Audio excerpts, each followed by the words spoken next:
Baik, Assalamualaikum warahmatullahi wabarakatuh. Sehat semua ya Bapak Ibu. Alhamdulillah, alhamdulillahirrahmanirrahim. Assalatu wassalamu ala asrofil anbiya wa mursalin. Sayyidina wa maulana Muhammadin wa ala alihi wa sahbihi ajma'in amma ba'd.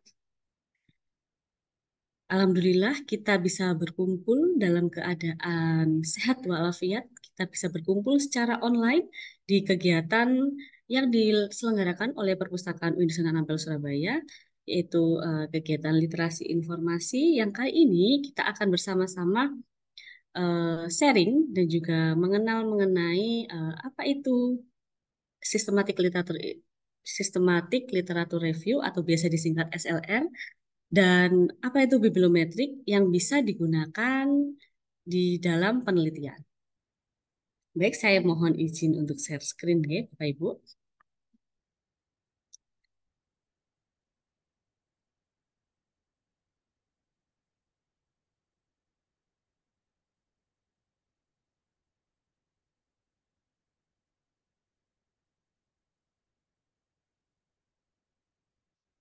Baik, mungkin Bapak Ibu bisa join dulu di menti.com menggunakan kode yang ada di atas itu, ada 2972 2038. Mungkin bisa untuk join dulu untuk kita bisa mengetahui kira-kira apa yang Anda ketahui mengenai bibliometrik.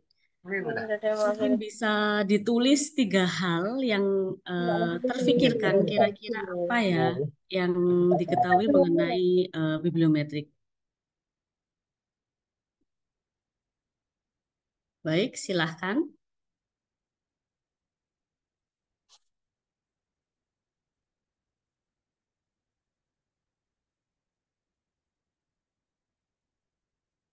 Halo, Bu Samidah. Ya, halo. Ya, Bu Selamat Samidah mungkin siang. bisa ini ya masuk ke menti.com. Terus nanti bisa dimasukkan kodenya 2972 2038. Terus bisa dimasukkan apa yang diketahui mengenai bibliometrik.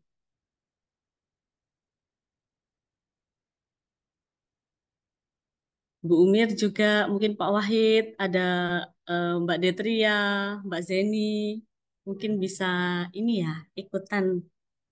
Mbak Desi, kira-kira apa yang diketahui ketika pertama kali mendengar kata bibliometrik?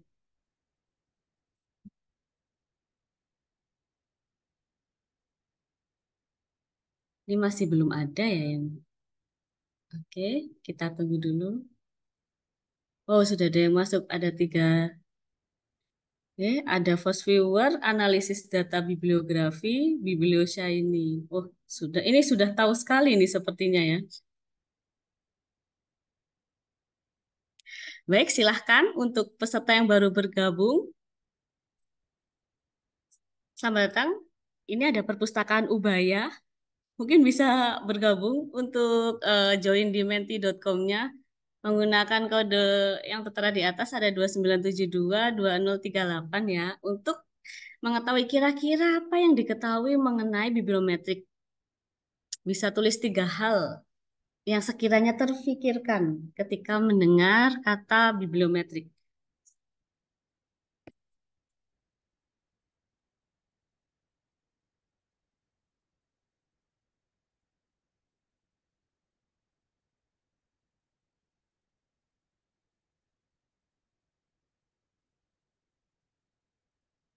Silahkan yang lain. Oke,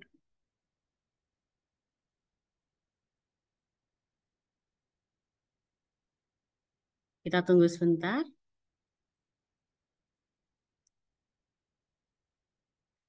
Tapi sudah bagus ini, ada yang sudah tahu mengenai Fast Viewer, analisis data bibliografi, dan juga Biblioshiny.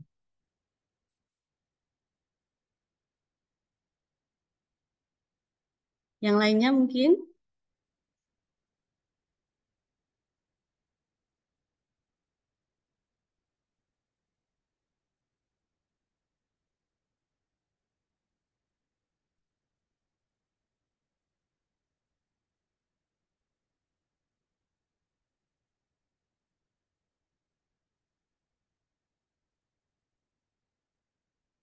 Oke, Bu Samida, kodenya ini ada 2972 2038. Bisa dicoba di situ ada dua pertanyaan. Apa yang Anda ketahui tentang Systematic Literature Review atau biasa disingkat SLR, dan juga satunya apa yang Anda ketahui tentang analisis bibliometrik. Bisa ditulis tiga hal yang diketahui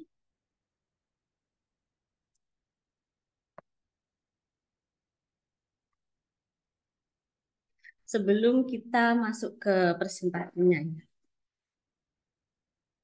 Sebelum kita diskusi lebih lanjut.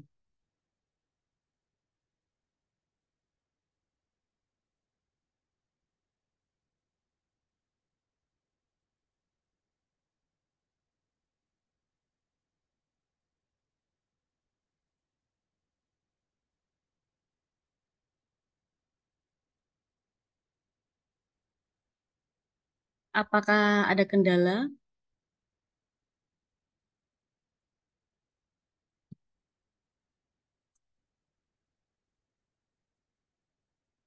Oh, ini sudah ada yang masuk lagi, sudah ada yang menjawab. Mengetahui tentang bibliometrik, ini ada metode penelitian, ada juga menjawab tren topik penelitian, dan satunya ada lagi analisis publikasi. Sepertinya sudah banyak yang tahu ini ya. Keren, keren. Oke, apa ada lagi? Kita tunggu. Oh, ini yang SLR ya. Ada SLR, ada tren penelitian, analisis publikasi, dan metode penelitian. Hampir sama ya kira-kira antara bibliometrik dengan SLR ini.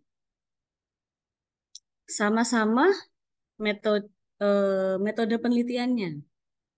Betul. Baik Bapak Ibu. Ini kalau untuk SLR dan bibliometrik ini sama-sama metode penelitiannya. Bisa juga salah satu kegunaannya untuk mengetahui tren penelitian dan juga untuk menganalisis publikasinya. Baik, terima kasih untuk keikutsertaannya di Menti. Sekarang saya izin share screen untuk PowerPoint-nya.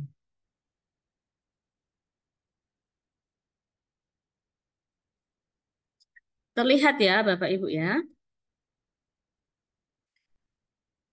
Baik, ini pemanfaatan sistematik literatur review dan bibliometrik untuk penelitian. Ini tadi.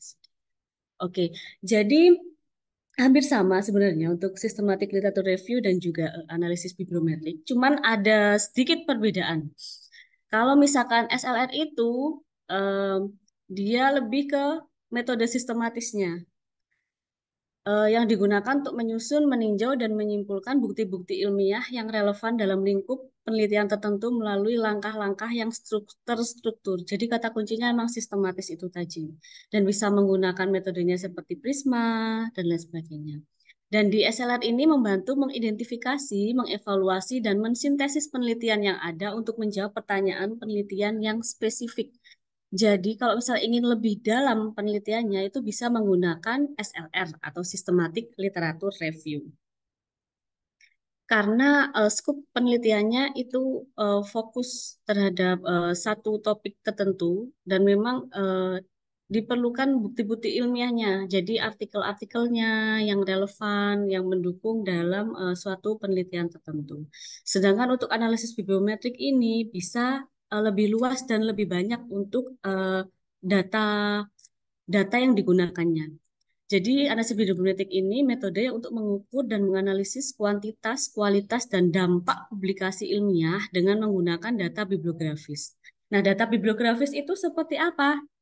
Seperti jumlah kutipan, kolaborasi antar penulis, dan juga bisa mengungkap tren penelitian, mengidentifikasi pengaruh dan kolaborasi antar peneliti, serta memahami dampak publikasi ilmiah dalam suatu bidang tertentu. Jadi kalau analisis bibliometrik lebih luas lagi ya datanya Bapak Ibu bisa ratusan seperti itu. Sedangkan SLR ini bisa lebih spesifik. Nah, ini untuk SLR sendiri menggunakan mementingkan aspek sistematis. yang kata kuncinya tadi sistematik yang berpedoman pada sebuah guideline. Nah, guideline-nya seperti apa? Nah, itu tadi salah satunya Prisma. Prisma itu singkatan ya Bapak Ibu. Nah, SLR sendiri ini disusun pada kepentingan evidence based atau berdasarkan bukti sebuah isu atau tema tertentu. Dan ini merupakan salah satu studi yang sekunder. Jadi bukan studi primer yang harus turun lapangan, yang harus melakukan wawancara atau menyebar kuesioner. Nah, untuk SLR dan bibliometrik ini termasuk studi sekunder. Jadi hanya melalui tinjauan pustaka seperti itu. Dan ini bermanfaat untuk melakukan sintesis dari berbagai hasil penelitian yang relevan sehingga fakta yang disajikan menjadi lebih komprehensif. Nah, ini untuk tahapan SLR-nya ini ada planning, perencanaan, conducting dan juga reporting. Untuk planning sendiri itu dimulai dari kita membuat research question ya Bapak Ibu. Jadi membuat rumusan masalah atau rumusan masalah. Jadi kita sebelum melakukan penelitian kan harus menemukan masalahnya dulu. Yang selanjutnya bisa ditemukan solusi-solusinya.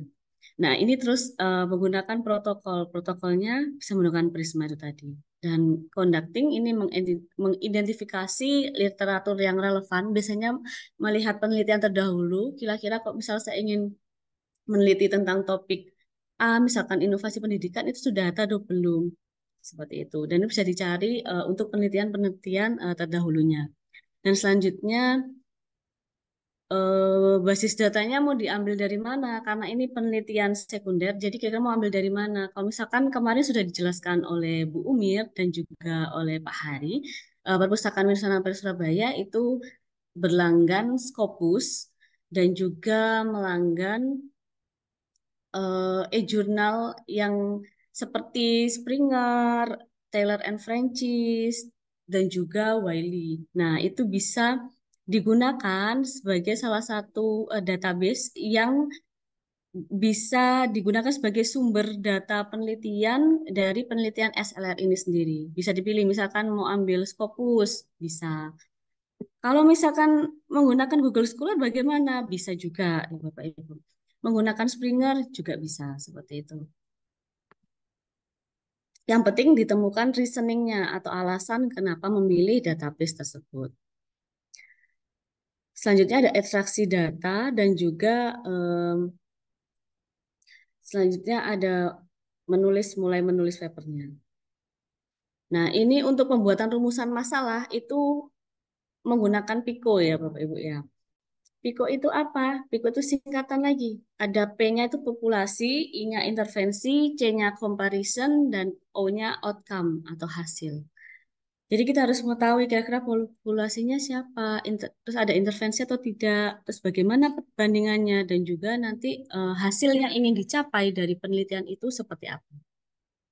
Nah ini saya buat contoh, ini salah satu contoh ya, ini ada judul penelitian terkait efektivitas penggunaan Learning Management System atau LMS dalam meningkatkan pencapaian akademik dan motivasi belajar mahasiswa di perguruan tinggi, sebuah tinjauan sistematis. Ini salah satu contoh judul untuk penelitian yang menggunakan SLR ya, Systematic Literature Review. Rumusan masalahnya bagaimana? Ini ada bagaimana efektivitas penggunaan LMS dibandingkan dengan metode pembelajaran tradisional dalam meningkatkan pencapaian akademik dan motivasi belajar mahasiswa di perguruan tinggi. Untuk populasinya, ini ada mahasiswa di perguruan tinggi, nanti bisa dispesifikan lagi, misalkan mahasiswa semester berapa, semester 7 seperti itu misal. Atau mahasiswa baru, untuk yang baru semester 2 misalkan semester 1 seperti itu. Terus intervensinya di sini ada, yaitu penggunaan LMS itu sendiri. Dan perbandingannya seperti apa? Itu perbandingannya itu apabila menggunakan metode pembelajaran tradisional yang belum menggunakan LMS. Dan outcome-nya seperti apa? Itu ada peningkatan pencapaian akademik, nilai uji. Bisa dilihat dari nilai ujian, bisa dilihat dari nilai tugas, proyek, dan lain sebagainya. Serta bagaimana motivasi belajarnya. Apakah nanti terjadi peningkatan atau tidak. Nah, ini salah satu metode systematic literature review atau disebut protokol. Nah, salah satu protokolnya itu menggunakan Prisma. Prisma ini singkatannya Preferred Reporting Item for Systematic Literature Review and Meta Analysis. Ini protokol Prisma. Jadi tahapannya ada perencanaan review, melakukan review dan pelaporan dan diseminasi hasil ya untuk protokol Prisma. Nah, untuk Prismanya sendiri ini tidak usah khawatir, ini membuat diagram seperti ini ya Bapak Ibu. Bisa dibuat secara manual dan bisa juga dilakukan dengan menggunakan bantuan aplikasi. Nah, ini diagram prismanya. Pertama, identification yang dilanjutkan dengan screening, eligibility, dan juga included. Untuk identification sendiri, ini dijelaskan di diagramnya ini ya Bapak Ibu ya. Record identification through sources. Lah ini ngambil database-nya dari mana tadi? Misalkan ingin penelitian mengenai tadi LMS atau mengenai perpustakaan digital. Aku kok ingin mengetahui ya kira-kira em, eh, perkembangan perpustakaan digital di Indonesia itu seperti apa? Trennya seperti apa? Tren penulisan artikel mengenai perkembangan perpustakaan digital di Indonesia itu seperti apa? Nah, itu bisa ditulis di sini. Misalkan mengambil datanya dari Scopus seperti itu ya ditulis dari sini. Record identification through sources. Scopus ditulis N-nya berapa. Misalkan hasilnya ada dari pencarian dapatkan 200 artikel ya ditulis N sama dengan 200 seperti itu. Terus selanjutnya misalkan itu satu database, misalkan ambilnya dari beberapa database itu ditulis semuanya. Jumlah artikelnya ada berapa? Misalnya yang pertama di sini Scopus ditulis Scopus. Selanjutnya ditambahkan lagi misalkan dari Springer ya ditulis dari Springer berapa hasilnya untuk artikel mengenai dengan kata kunci perpustakaan digital itu ada berapa ditulis N-nya sama dengan misalkan 100 artikel ditulis 100 artikel. Masih kurang kira-kira mau nambah lagi dari Taylor and Francis seperti itu atau dari Google Scholar. Silakan disesuaikan dengan kebutuhan dari peneliti itu sendiri. Misalkan cukup ngambil dua database saja dari Scopus dan satunya dari Eric atau dari Scopus satunya dari Springer atau dari Google Scholar satunya misalkan dari TNF Taylor and Francis itu juga bisa. Dan selanjutnya tahap selanjutnya ada screening. Nah, setelah di screening ini diketahui nanti ada berapa yang duplikasi, artikelnya ada berapa yang terduplikasi dan itu harus dihapus. Nah, itu misalkan dari 250 artikel ternyata yang duplikasi ada 50 ya ditulis N-nya 50 yang dihapus. Berarti masih sisa 200 artikel seperti itu. Nah, ini masuk di eligibility. Ini di screening lagi untuk judul dan abstraknya. Kira-kira sudah sesuai belum dengan kebutuhan peneliti. Misalkan tadi perkembangan perpustakaan digital di Indonesia. Misal ada yang katut, oh ini ada yang perkembangannya nggak di Indonesia tapi di Singapura. Nah itu termasuk yang di-exclude. Oh tidak sesuai tempatnya. M-nya nanti ditulis berapa artikel hingga misalkan tahunnya juga saya inginnya hanya 5 tahun terakhir gitu misal atau 3 tahun terakhir jadi yang em, jadi bisa disesuaikan dengan kebutuhan peneliti jadi nanti terakhir yang di included ini studies included ini ada berapa in kualitatif sintesisnya misalkan tinggal 40 artikel ya ditulis N sama dengan 40 artikel. Nah, 40 artikel itu nanti yang akan direview lebih lanjut yang akan dibaca full text-nya. Seperti itu. Nanti akan dibaca full text-nya dan baru akan dianalisis. Nah, itu dari 40 artikel itu sendiri. Nah, ini untuk aplikasi untuk membantu SLR dengan menggunakan Prisma ini ada aplikasi ini yang pertama ya. Ada estetesinyap.io garing Prisma underscore flow diagram. Nah, ini untuk membantu membuat diagramnya itu tadi, diagram prismanya. Jadi ini tinggal masuk-masukkan saja seperti itu. Saya stop share dulu ya. Saya contohkan dulu.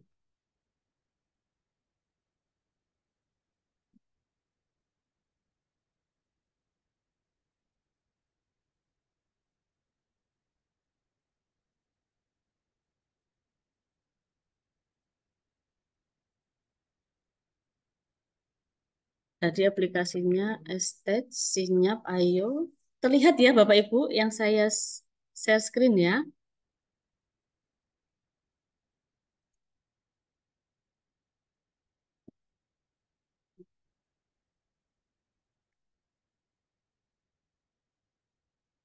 Jadi ada aplikasi yang bisa membantu kita untuk melakukan penelitian SLR ini dengan protokol Prisma. Ini ada aplikasi Estate. Oh ini agak lama ya mungkin dari websitenya sendiri. Yang kedua ada Confidence. Nah, Confidence seperti ini ya Bapak Ibu. Ini kita bisa mencoba yang free trial dulu. Ini free trial tapi hanya bisa satu topik ya Bapak Ibu ya. Karena free. Ini bisa banyak topik apabila berlangganan.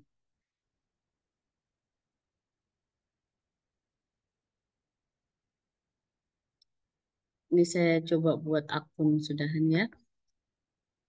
Nah ini saya masukkan semiotic reasoning. Ini kata kuncinya semiotic reasoning nih.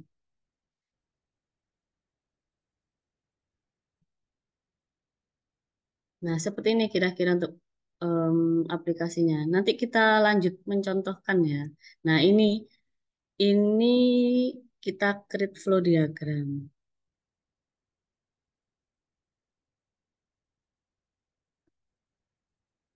Ini masih lemot. Kita lanjut ini dulu ya.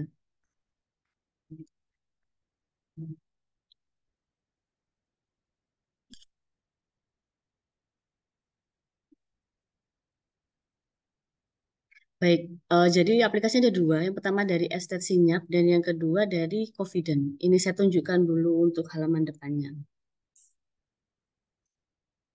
Kalau untuk estate sinyap ini dia cuma bisa untuk membuat diagramnya saja. Tapi kalau misal confident ini bisa include termasuk bisa baca abstraknya dari aplikasi ini langsung, bisa baca judul penelitiannya, bisa baca abstraknya, bisa baca full text-nya ini dari langsung dari aplikasinya ini sendiri. Nah, ini seperti ini untuk tampilannya. Ada 4 langkah, import reference, title and abstract screening, full text review, dan juga ada extraction. Ini mungkin kalau misal ada ingin bertanya bisa langsung saja ya Bapak Ibu ya, kita sambil diskusi.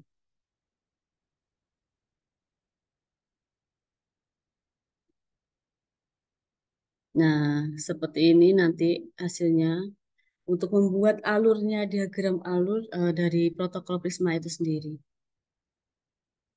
Nah, selain aplikasi Estate, Confidence dan juga kita bisa menggunakan manual juga dengan menggunakan bantuan Zotero. Jadi Zotero tidak hanya untuk citasi Bapak Ibu, jadi citasi ataupun daftar pustaka bisa juga dimanfaatkan untuk em, kita melakukan penelitian SLR ini. Jadi hasilnya nanti bisa dimasukkan ke Zotero karena di Zotero itu ada menu untuk mendeteksi duplikasi data.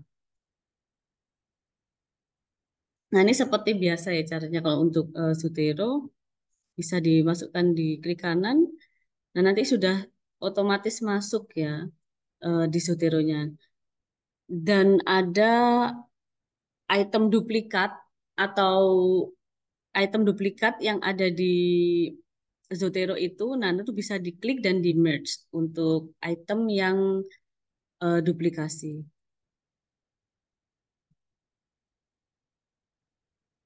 Oke, selanjutnya untuk pengenalan mengenai bibliometrik. Dan apabila sudah, selanjutnya bisa tinggal langkah terakhirnya yaitu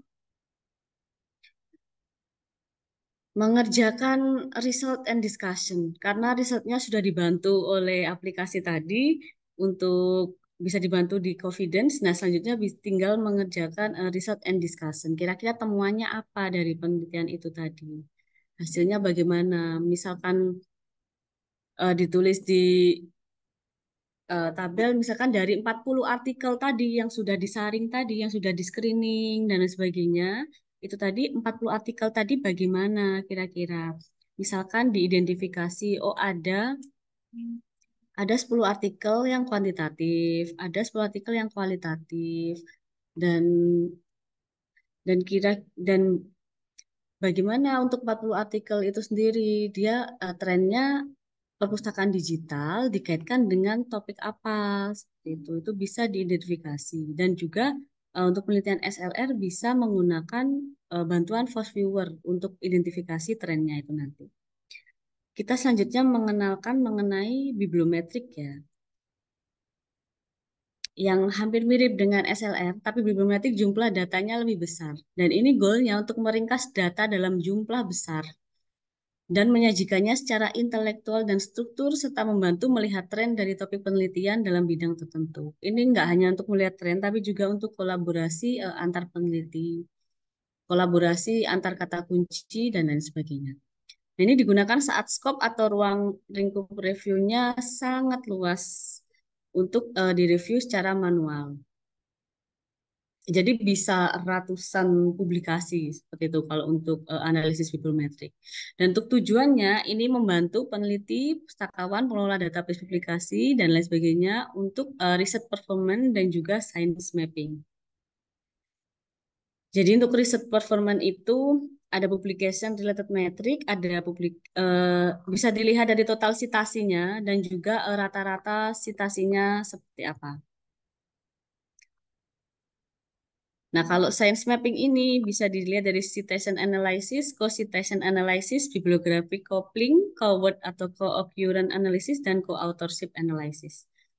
Nah, ini untuk research performance, ini menganalisis kinerja dan mengevaluasi performa riset dan publikasi individu maupun institusi. Jadi ini nanti yang dilihat ada misalkan total citasinya kira-kira per tahun ada berapa. Terus rata-rata citasinya bagaimana.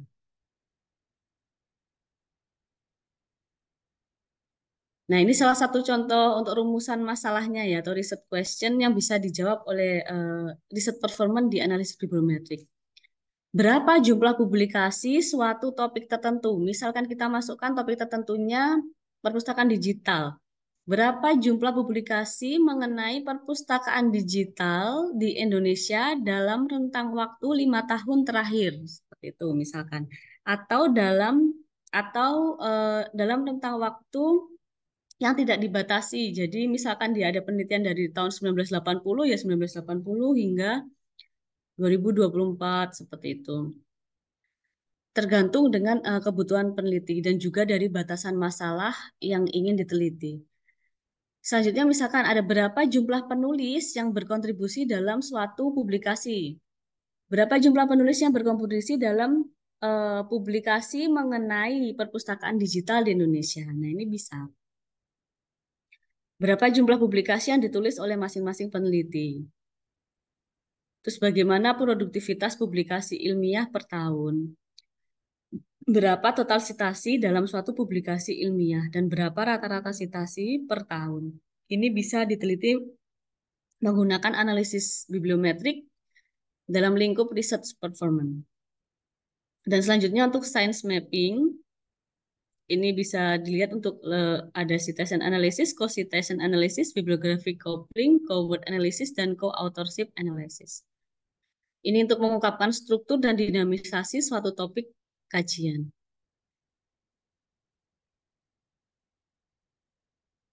Nah, ini science mapping yang pertama yaitu citation analysis atau analisis citasi. Ini digunakan untuk menganalisis publikasi dengan mengidentifikasi the most influential publication. Nah, ini kira-kira didasarkan pada jumlah kutipan dalam sebuah karya ilmiah dalam suatu bidang tertentu. Jadi dilihat dari jumlah kutipannya. Contoh dari rumusan masalahnya adalah siapakah tokoh atau pakar terkemuka dalam bidang perpustakaan digital misalkan. Nanti bisa diketahui karena tokoh itu otomatis nanti dia paling banyak disitasi untuk tulisannya. Kalau di perpustakaan biasanya ada Bapak Sulistyo Basuki ya yang banyak sekali tulisannya disitasi.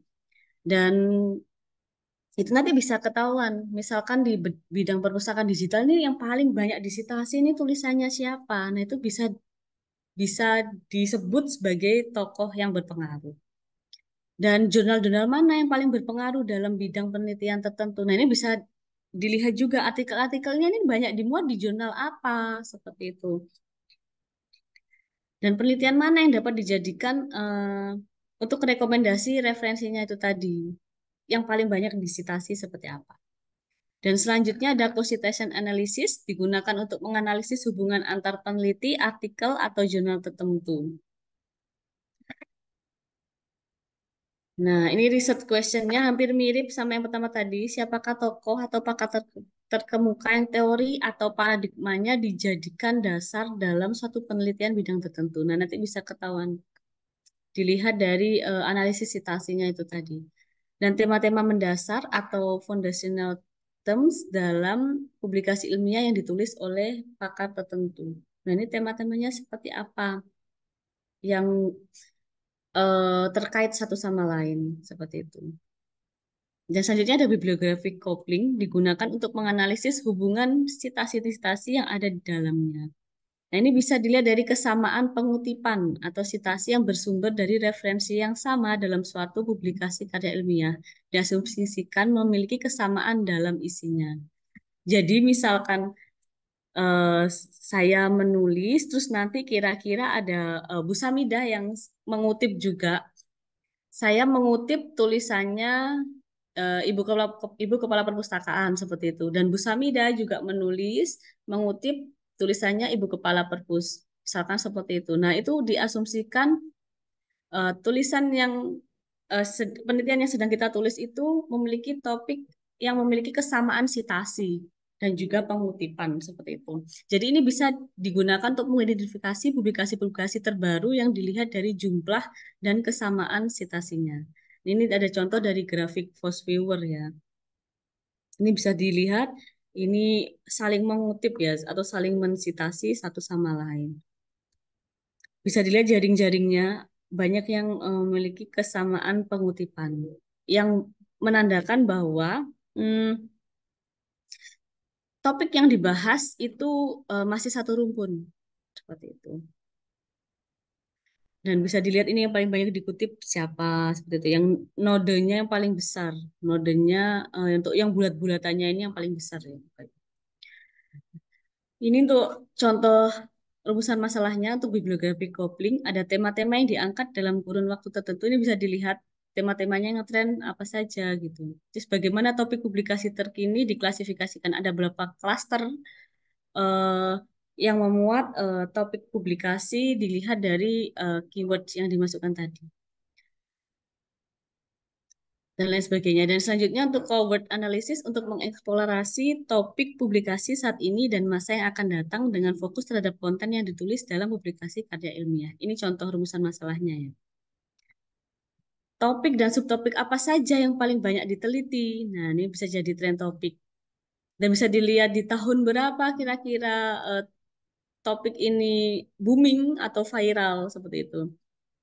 Terus topik satu ini dikaitkan dengan topik apa saja dan dari bidang apa. Nah, ini bisa dilihat untuk melihat trennya ya. Dilihat dari keyword atau co-occurrence analysis ini tadi. Nah, selanjutnya ada co-authorship analysis untuk mengkaji interaksi sosial atau hubungan antar penulis dan afiliasi mereka dan dampaknya dalam perkembangan bidang penelitian.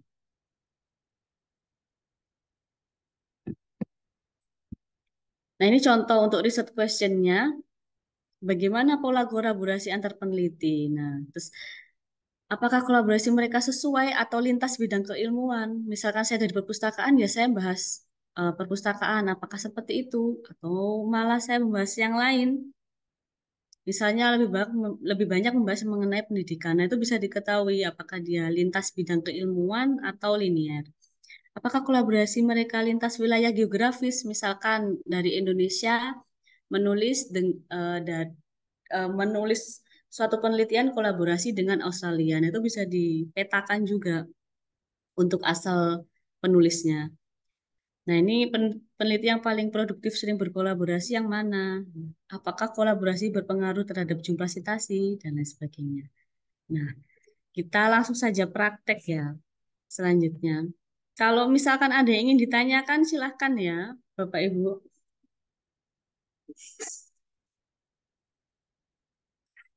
Kita praktek yang SLR terlebih dahulu.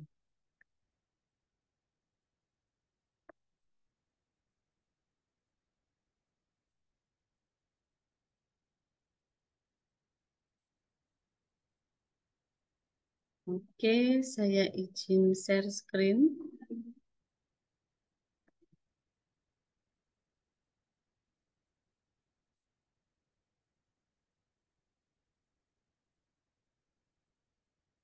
Kita buka dulu website perpustakaan UNSA.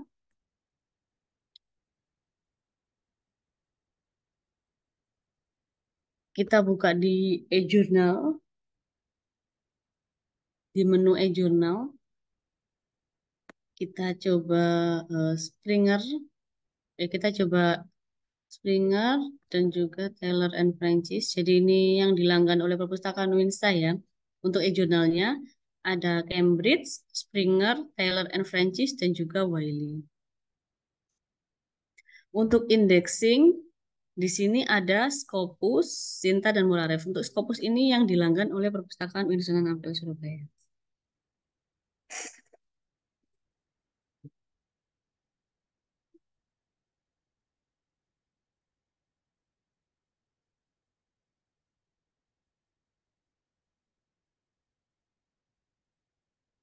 Kita contohkan dulu yang di Scopus ya, Bapak Ibu. Mungkin ada yang ingin usul kira-kira kita contohnya ini harus mencari topik mengenai apa? Mungkin ada yang tertarik untuk penelitian mengenai SLR atau bibliometrik.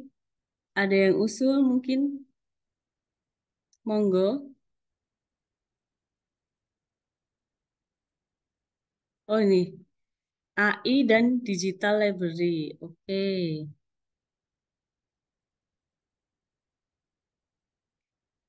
kita cari di artikel title-nya kita ganti dulu ya. Kita fokus ke mencari yang ada artificial intelligence-nya, artificial intelligence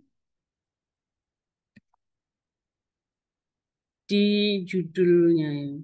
And kita masukkan and digital library. Kita cari dulu.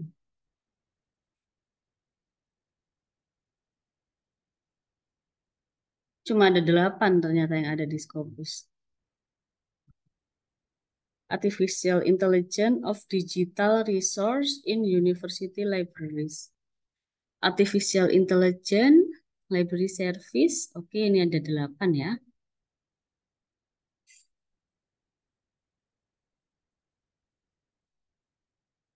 Ada yang conference maupun ada yang artikel. Taunya dari mana? Dari sini ada keterangannya. Ini dia conference paper, ada yang artikel. Cuma ada 8 yang di sini. Oke, kita coba cari yang di Taylor and Francis.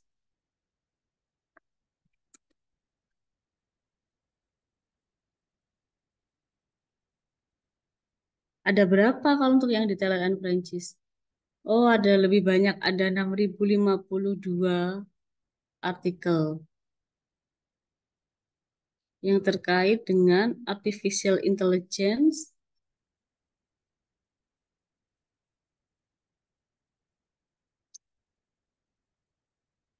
Oke, ini bisa dicentang ya. Only show content I have full access to. Ini yang bisa dilihat untuk artikel yang bisa full access. Ada 1088 artikel yang full access. Ada Human Digital. Oh, ini semua masuk ya. Unsavory Medicine.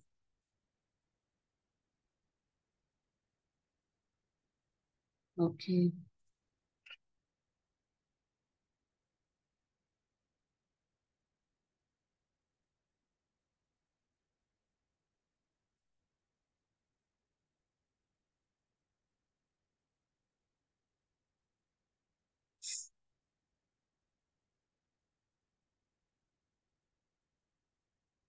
Ini bisa langsung kita ekspor hasilnya. Ini harus login ya.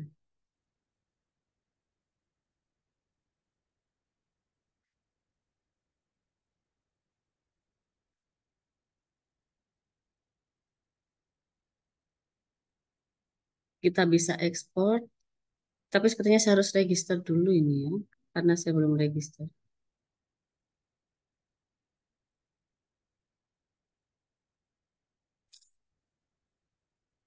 Kita coba cari yang di sini, eh, artificial intelligence and digital library. Ini cari yang di Springer. Oke, yang detail informasi ini bisa langsung diekspor, tapi harus register dulu ya Bapak Ibu. Bisa diklik ini, ekspor, dan lupa dicentang semuanya.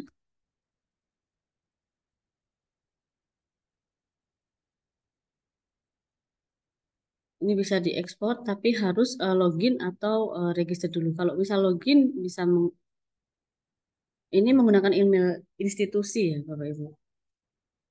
Nah, untuk di Springer kita cek dulu. Ini ada lebih banyak, 20, ada 10.000.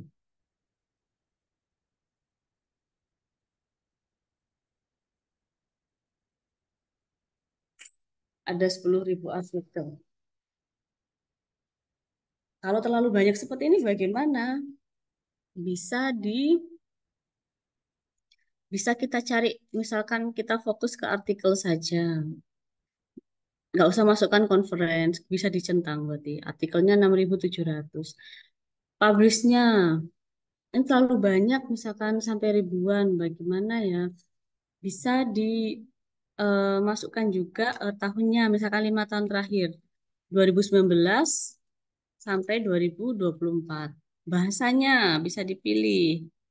English, ini ada Jerman, ada Belanda, ada Itali.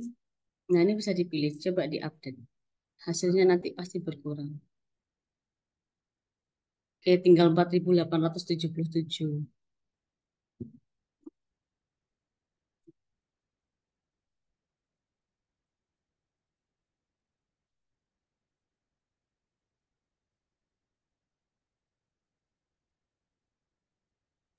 Nah, ini ada exploring the potential of applying the artificial intelligence language model ChatGPT.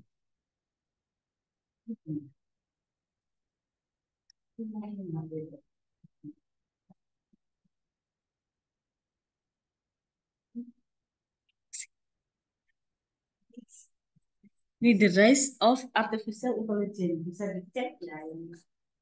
Mana?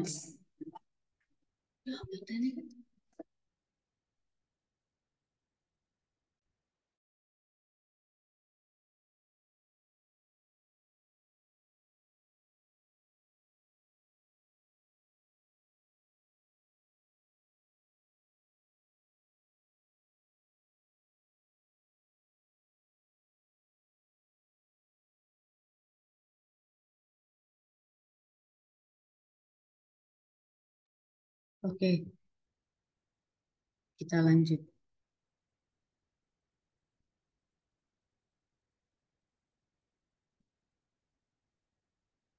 Banyak kepencet.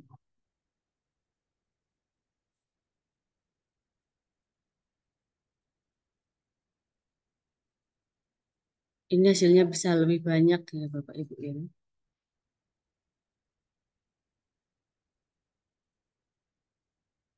Tapi di Springer ini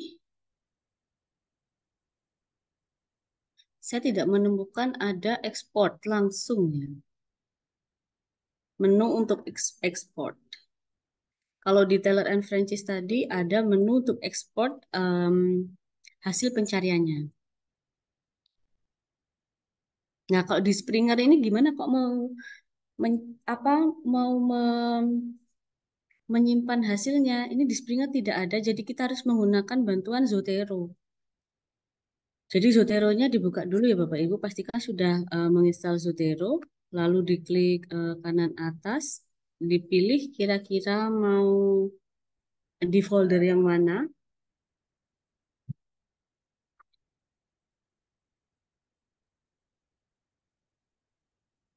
Ini misalkan saya pilih folder agak acak saja ya.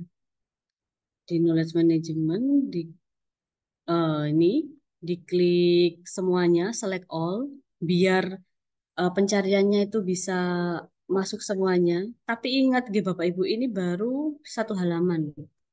Karena di sini ada 20 halaman, jadi bisa diulangi lagi untuk halaman pertama dan sampai halaman ke-20 seperti itu. Nah, ini sudah bisa otomatis tersimpan sudah langsung otomatis tersimpan di Zotero. Seperti menggunakan, ya, jangan lupa diklik untuk select all-nya. Seperti itu. Nah, nanti di Zotero, ini terlihat untuk Zoteronya Bapak Ibu.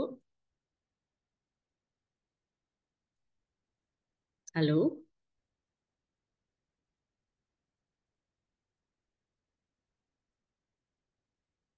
Untuk Zoteronya terlihat atau tidak?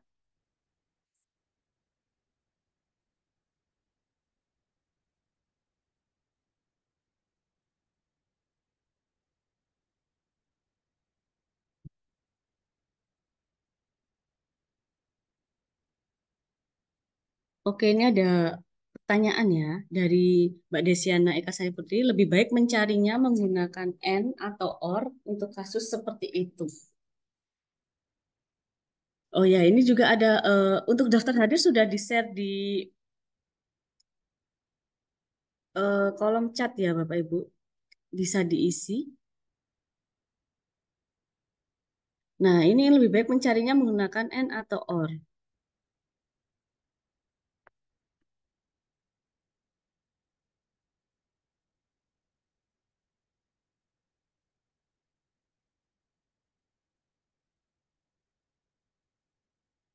Jawabannya eh,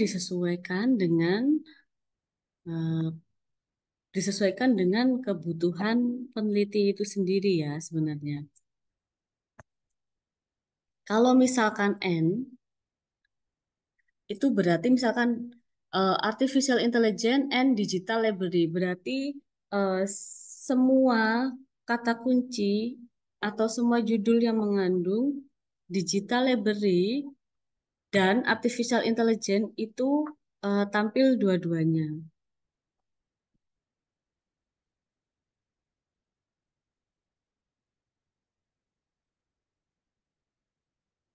Jadi lebih banyak untuk pilihannya.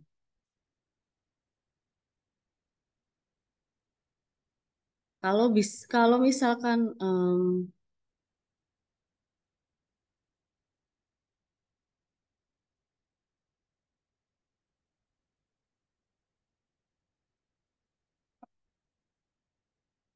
kalau misal ingin yang dicari, berarti kalau misal menggunakan N, berarti dua-duanya itu tampil di judul. Kalau misal OR itu hanya salah satu judul saja. Misalkan ada judul mengenai artificial intelligence.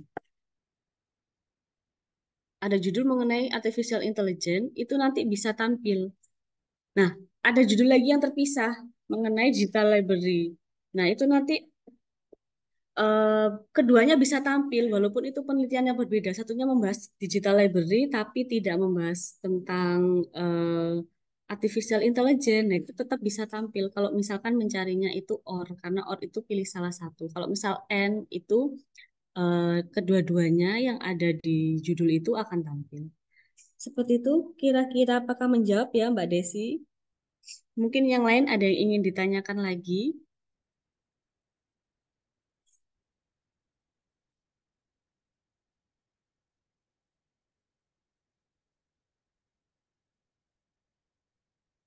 Silahkan kalau misalkan ada yang ingin ditanyakan.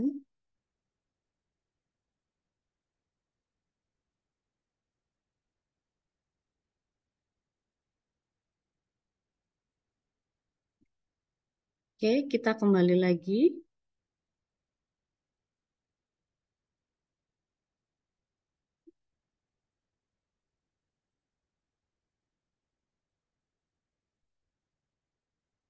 Nah, ini di Zoteronya tadi ya, Bapak Ibu ya. Oke, ini sudah masuk ya. eh, Mengenai artificial intelligence, terlihat ya yang saya share. Sudah masuk untuk satu halaman.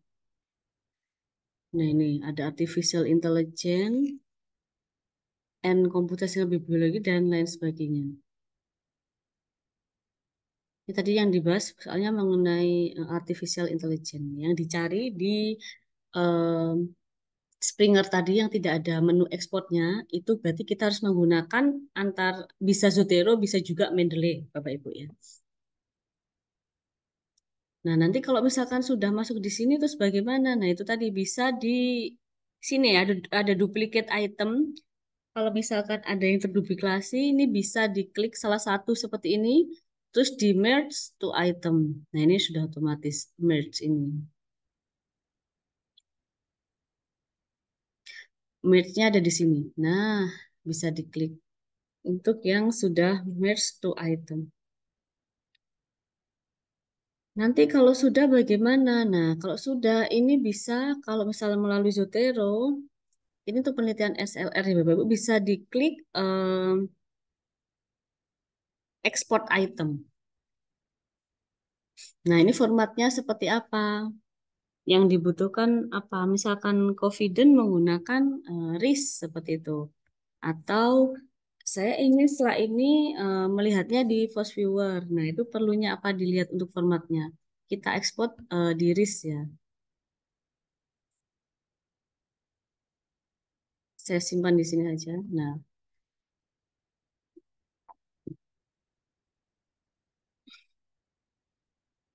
ini sudah tersimpan ya Bapak Ibu ya. Nah, selanjutnya bagaimana kalau misalkan sudah menyimpan? Ini saya contohkan yang simpan-simpan dulu ya.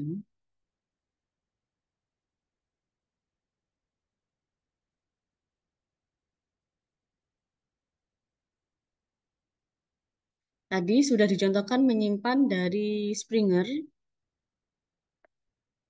Nah, kalau Springer tadi sudah menggunakan Zotero ya. Nah, ini kalau misalkan Detailer and Francis sama, bisa juga menggunakan Zotero untuk cara menyimpan hasil pencariannya. Bisa juga langsung diekspor set result, tapi ini harus login atau register dulu. Nah, kalau yang di Scopus bagaimana? Ini tadi ada 8 ya, 8 artikel. Ini bisa diklik all, lalu di export. Di sini kalau di Scopus sudah ada menu export. Bisa diekspor .ris atau .csv sesuai kebutuhan. Ini saya coba RIS dulu ya. Dicentang semuanya untuk bibliographical information, abstract and keyword. Ini terkait kelengkapan other information. Saya centang semua, diklik export.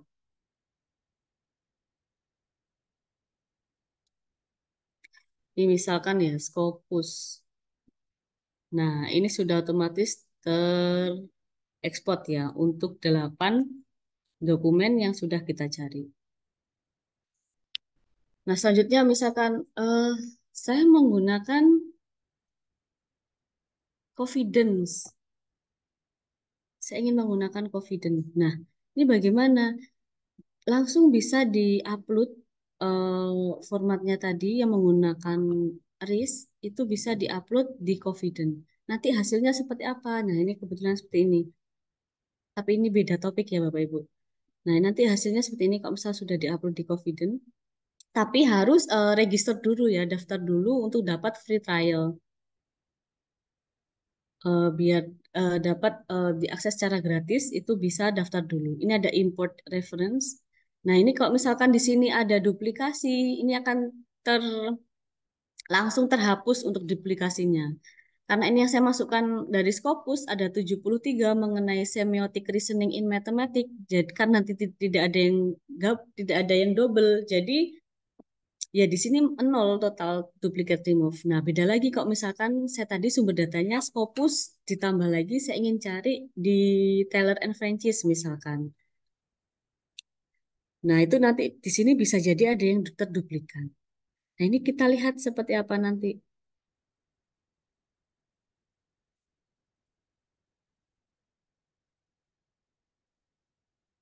Oh, ini ada 73 ya untuk importnya.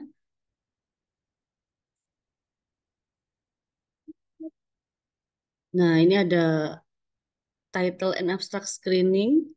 Bisa di continue. Nah, ini bisa diklik no, maybe, atau yes. Misalkan, oh ini no, bisa diklik no, seperti itu. Oh ini tidak sesuai dengan yang saya cari. Yang saya cari eh, terkait misalkan semiotic reasoning.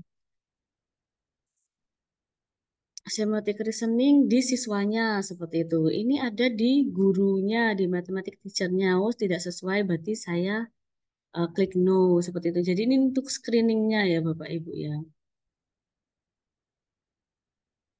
Dan ini untuk penelitian SLR, jadi bisa lanjut misalkan sudah di tahap kedua tadi, title and abstract screening, selanjutnya ada full text review. Nah, ini untuk full text-nya. Saya belum sampai sini. Dan selanjutnya ada extraction nantinya. Extraction-nya seperti apa? Dari 73 artikel ini nanti, hasilnya yang terakhir ada berapa? Seperti itu, yang sesuai dengan yang kebutuhan dari peneliti itu sendiri. Nanti prismanya akan terlihat di sini. Bisa diklik untuk prismanya.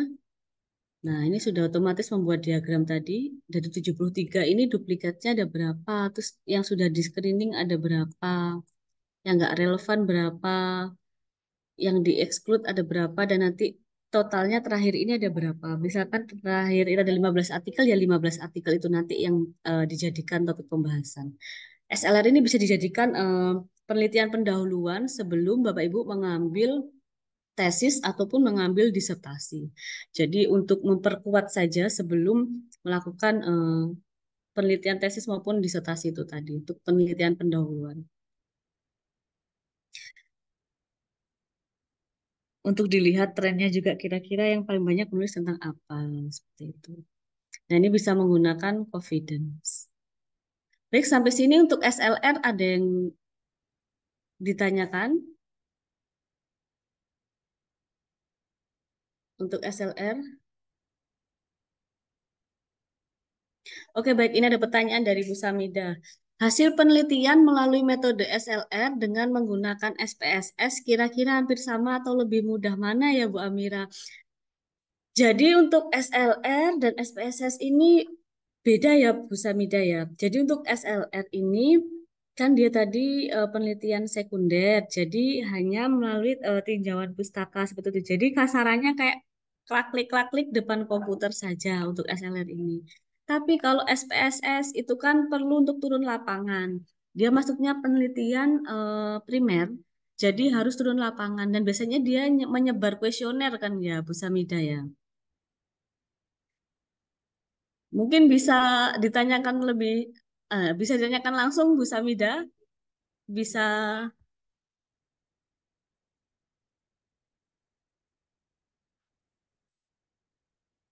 Jadi basicnya memang berbeda.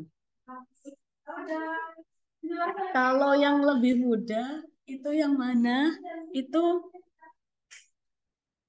tergantung oleh kebutuhannya peneliti tadi kembali lagi. Jadi kalau untuk SPSS itu harus turun lapangan Bu Samida. Jadi kita harus punya datanya dulu. Misalkan kita menyebarkan kuesioner, ada beberapa responden. Nah, itu kita harus punya datanya terlebih dahulu sebelum kita masukkan ke SPSS dan nanti akan diolah lebih lanjut oleh SPSS. Dia masuknya nanti sama-sama kuantitatif sebenarnya ya untuk penelitiannya, tapi satunya harus turun lapangan, sedangkan untuk SLR tidak perlu turun lapangan karena cukup semuanya baik crawling data ataupun harvesting data melalui database itu tadi terserah mulai dari Google Scholar bisa, dari Scopus bisa, dari e-jurnal yang dilanggan perpustakaan UINSA juga bisa, seperti itu. Apakah menjawab? Halo Bu Samida, apakah ada tanggapan?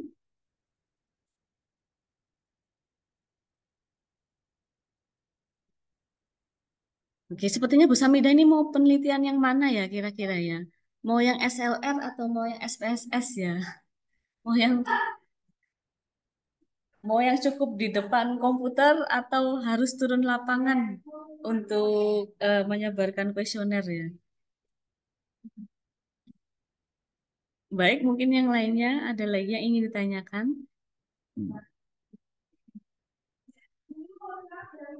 Oh, ini ada lagi. Boleh kedua-duanya nanti bisa dibimbing Bu Amira ya. Oh, baik Bu Samida. Suka ini saya dengan semangatnya. Kita harus selalu semangat ya. Bapak Ibu, baik. Selanjutnya tadi SLR sudah ya. Kita bisa lanjut ke bibliometrik. Saya perlihatkan sedikit untuk bibliometrik. Oh ya, mengingatkan kembali ya Bapak Ibu untuk daftar hadir bisa dilihat di kolom chat box. Jadi bisa nanti diklik dan dipastikan untuk namanya itu disesuaikan ya.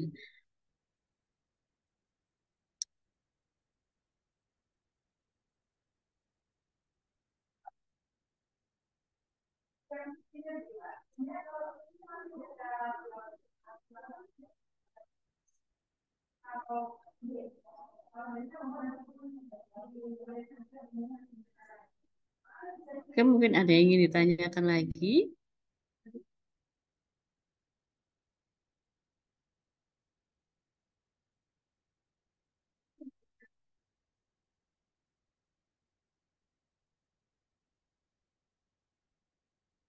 Nah, kalau Foswewer seperti ini tampilannya ya Bapak Ibu.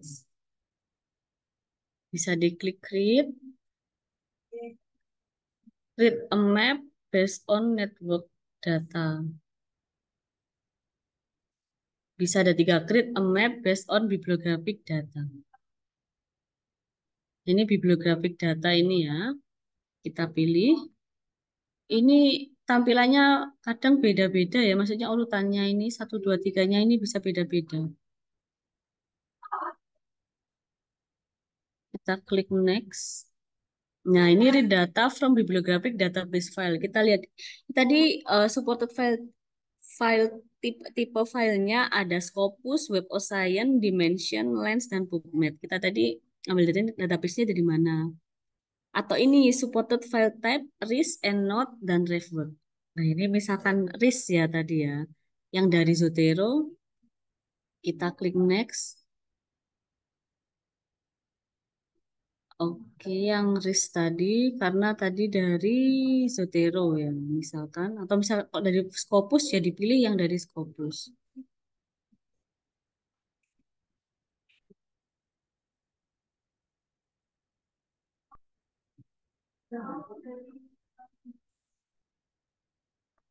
Nah, ini yang exported item RIS.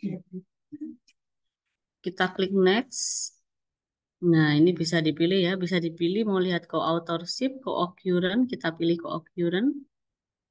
Co-occurrence tadi untuk melihat dari hubungan antar kata kunci ya. Untuk co-authorship untuk melihat hubungan antar penulis. Tuh lihat kolaborasi antar penulis.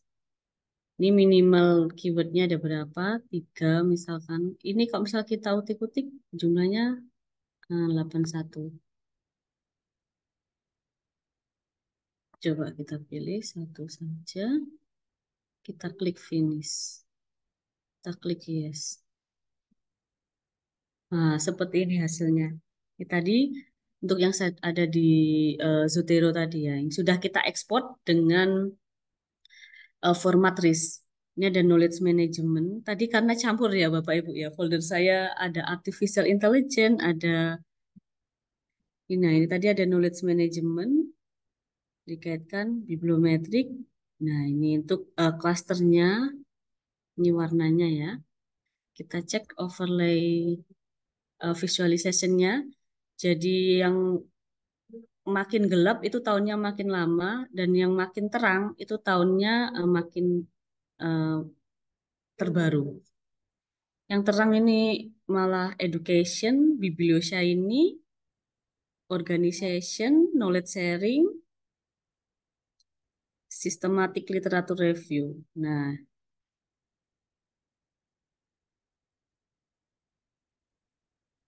bisa diartikan ya berarti untuk penelitian yang paling baru di tahun 2024 ini kebanyakan mengenai education, biblioshiny, terkait SLR, customer service dikaitkan dengan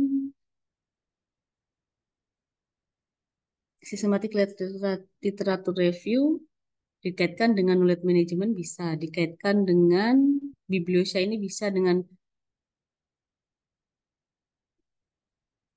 knowledge sharing juga bisa. Seperti itu.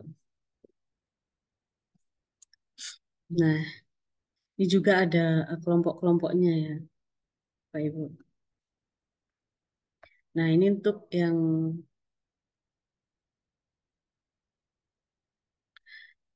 apakah bisa penelitian SLR dikombinasikan dengan bibliometrik? Bisa. Jadi SLR-nya tadi menggunakan protokol Prisma. Nanti untuk data yang sudah di screening, untuk artikel yang sudah di screening, misalkan ketemu 20 ataupun 25 artikel, nah itu dari 20 atau 25 artikel bisa dimasukkan ke Fast Viewer ya Bapak Ibu. Nanti bisa dilihat seperti ini untuk tren penelitiannya. Bisa dilihat untuk kolaborasi antar kata kuncinya. Nah itu nanti itu penelitian SLR bisa digabungkan dengan bibliometrik untuk melihat tren penelitiannya. Sampai sini kira-kira apakah ada pertanyaan?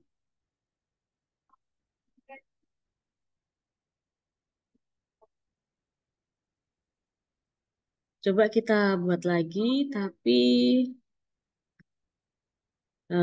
basis datanya, oh ini tetap basis datanya, cuman kita lihat yang co-authorship ya, untuk melihat penulisnya dari penelitian itu.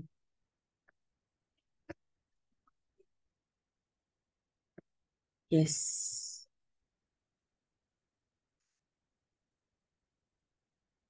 ini satu warna ya. Nah ini terlihat kan untuk jaring-jaringnya, berarti,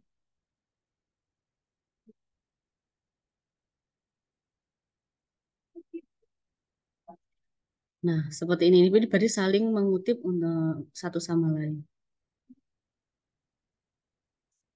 Dan untuk overlay-nya,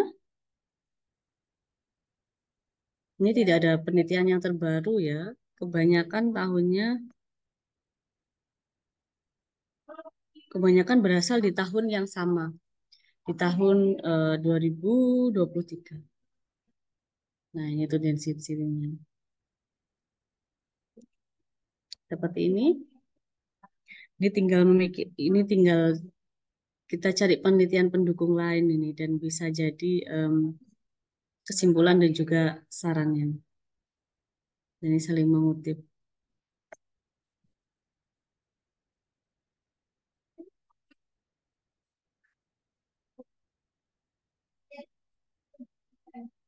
Baik, sampai sini apakah ada pertanyaan lagi sebelum kita akhiri untuk sesi literasi informasi pada kesempatan kali ini?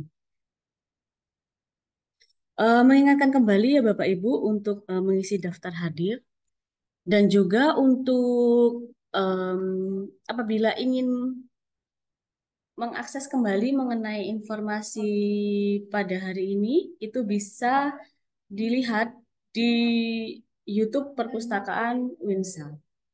Dan untuk update informasi terbaru, jangan lupa untuk follow Instagram Perpustakaan Winsa dan juga kita ada akun TikTok dan juga Facebook dengan nama yang sama, Perpustakaan Winsa. Baik, terakhir, apakah ada pertanyaan lagi sebelum kita akhiri sesi literasi informasi dengan tema pengenalan sistematik literatur review dan juga bibliometrik untuk penelitian?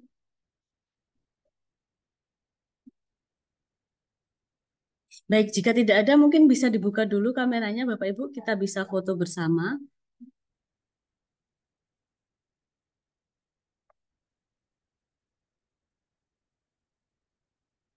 Monggo, dibuka dulu. Kita bisa foto bersama terlebih dahulu.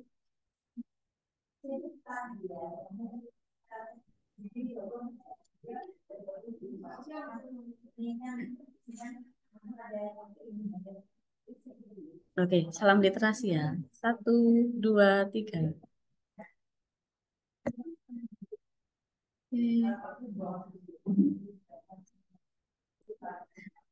Baik, terima kasih banyak ya Bapak Ibu untuk sesi diskusi yang luar biasa ini. Semoga Bapak Ibu sehat selalu dan mohon maaf apabila saya terdapat salah kata. Mohon dimaafkan ya dan mohon dimaklumi.